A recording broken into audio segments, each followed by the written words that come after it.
Hi, my name's Luke and I wanted to share some thoughts on presentations with you today.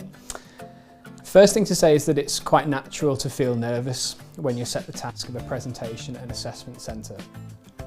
However, one thing that's quite common when people get nervous is they start to talk quite quickly.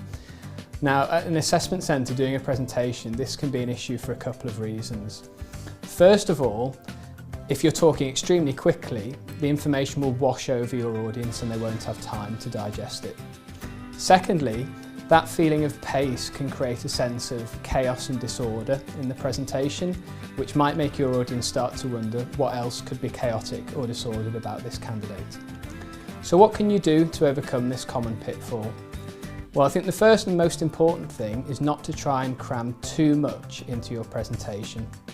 It is far better to cover 3 key points in, say, a 15-minute slot than it is to try and skim across 10.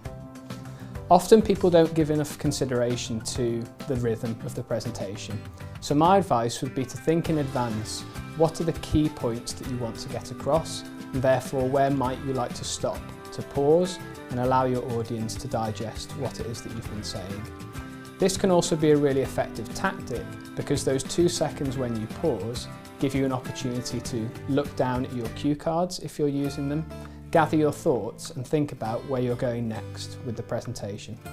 Now those 2 seconds might feel like 2 minutes to you the first time you do it, but I promise it looks completely natural to your audience.